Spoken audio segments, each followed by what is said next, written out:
প্রিয় বাইকার এবং bike lovers, আসসালামু আলাইকুম। আজ আমি আপনাদের সাথে শেয়ার করতে যাচ্ছি 2024 সালে এসেও এত অ্যাডভান্স বাইক লঞ্চ হওয়ার পরও বাংলাদেশে 350 সিসির বাইক অলরেডি লঞ্চ হয়ে গিয়েছে।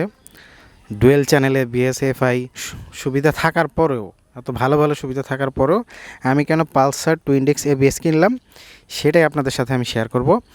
মূলত একটা কারণ হচ্ছে যে অ্যাফোর্ডেবিলিটি বলতে আমি বুঝাচ্ছি, আপনি একটা বাইক কিনবেন, এটা আপনি দীর্ঘদিন চালানোর নিয়তেই কিনেছেন বা কিনেন।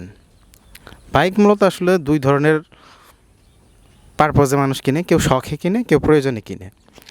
তা আমি কিনেছি প্রয়োজনে। যারা শখে কিনে তাদের বিষয়টা আলাদা, আর যারা প্রয়োজনে কিনে তাদের বিষয়টা আলাদা। আমার পালসার টুইনডিক্স এবিএস এটা দ্বিতীয় বাইক। আমার প্রথম বাইক ছিল টিভিএস কোম্পানির মেট্রো প্লাস 110 সিসির সিঙ্গেল ডিস্ক।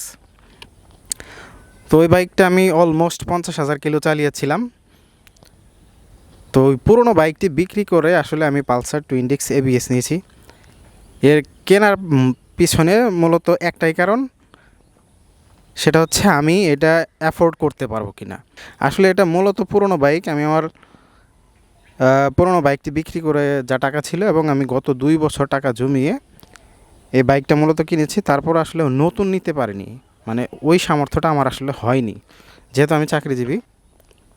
কেনার পিছনে অনেকগুলো আগে বিষয় আমি চয়েস করেছি। যেহেতু আমার 50,000 কিলো বাইক চালানোর একটা অভিজ্ঞতা আছে, সেই অভিজ্ঞতা থেকেই আমি পালসার টুইনডিক্স এবিএসটা চয়েস করেছি।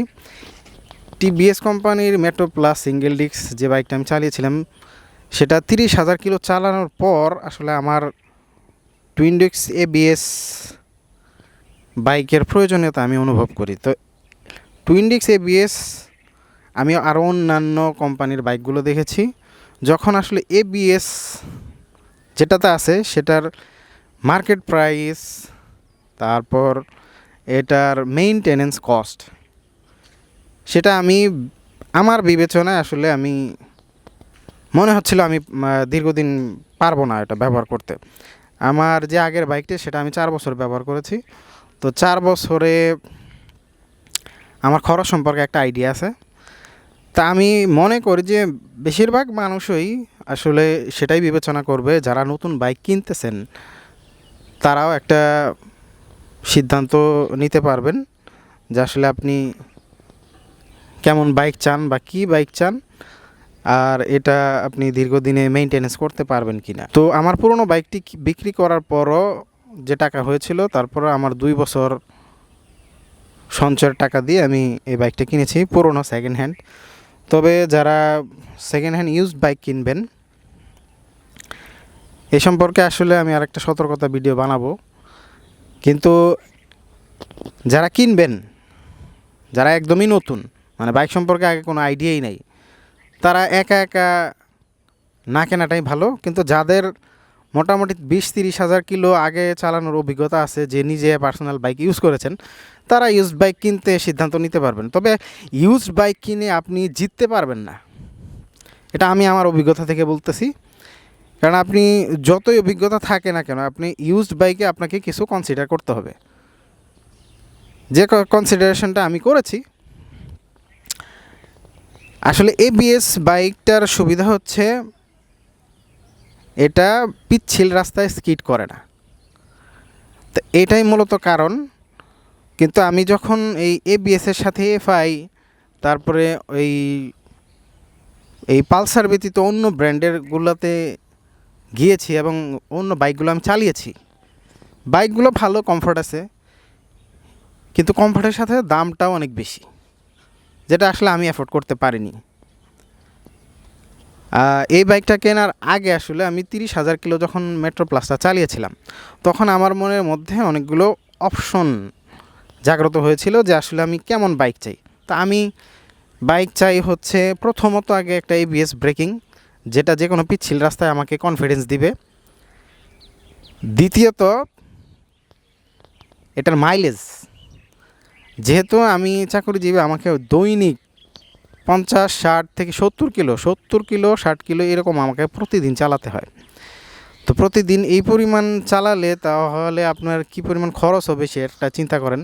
Fuel cost, engine oil cost এবং মেইনটেনেন্স কস্ট। আপনি যদি একটা বাইক মেইনটেনেন্স না করতে পারেন তাহলে এই বাইকটা আপনাকে ভোগাবে, মানে আপনাকে এমন অবস্থায় ফেলে দিবে, তখন আপনি মনে করবেন যে এটা না থাকে ভালো ছিল। তো সে বিপদে না পড়ার চেয়ে আপনাকে সবসময় মনে রাখতে হবে এটাকে মেইনটেনেন্স করা। তো মেইনটেনেন্স এমন একটা জিনিস, সেটা আপনাকে সারাক্ষণ আপনার পকেট কাটবে, মানে আপনার টাকা সে খাবেই। সে বিবেচনায় আপনাকে একটা বাইক চয়েস করতে হবে। তো আমি মূলত বাইক চয়েস করলাম প্রথমত এবিএস ব্রেকিং সিস্টেম, ভালো মাইলেজ, তারপরে হচ্ছে এটা লনজিভিটি, তারপরে রিসেল ভ্যালু, তারপর হচ্ছে সার্ভিস অ্যাভেলেবল, পার্টস অ্যাভেলেবল। তো এইগুলো যখন আপনি বিবেচনা করবেন, বা আমি বিবেচনা করেছি আমার ক্ষেত্রে, সেটা দেখলাম যে পালসার টুইন্ডিক্স এবিএস এটা একটা পপুলার বাইক, বাংলাদেশে অনেক পুরনো বাইক, এবং এটার পার্টস বাংলাদেশের যে কোনো প্রান্তে আপনি পাবেন। কিন্তু আপনি এই পালসার টুইন্ডিক্স ব্যতীত অন্যান্য যে বাইকগুলো আছে এগুলোর আপনি পার্টস এবং সার্ভিস এটা আমার মনে হয় সব জায়গায় পাবেন না। এবং এটার কস্টটা আপনাকে আগে ভাবতে হবে, এটার কস্টটা অনেক বেশি, যার ধরুন এটা আমি কিনেছি। যারা নতুন বাইক নিতে চাচ্ছেন, মানে ইউজড বাইক অথবা হচ্ছে নতুন বাইক, তারা একটা সিদ্ধান্ত উপনীত হতে পারবেন আমার এই ভিডিও দেখে। মানে যুবক থেকে শুরু করে বৃদ্ধ পর্যন্ত সবাই এটা পছন্দ করে এটা, এবং এটা একটা ফ্যামিলি বাইক। তো আশা করি যারা নতুন বাইক কিনতে চাচ্ছেন অথবা ইউজড বাইক কিনতে চাচ্ছেন তারা আমার এই ভিডিও দেখে উপকৃত হবেন এবং একটা সিদ্ধান্ত নিতে পারবেন আসলে আপনি কোন ধরনের বাইক কিনবেন। প্রিয় বাইকার্স এবং বাইক লাভার্স, আমার এই ভিডিও যদি আপনাদের ভালো লেগে থাকে, তথ্যবহুল মনে হয়, অবশ্যই ভিডিওতে একটা লাইক দিবেন, কমেন্ট করবেন, শেয়ার করবেন এবং পরবর্তী ভিডিও পাওয়ার জন্য সাবস্ক্রাইব করবেন এবং ফলো দিয়ে রাখবেন। আজ এই পর্যন্তই, পরবর্তী কোনো ভিডিওতে দেখা হবে। আসসালামু আলাইকুম।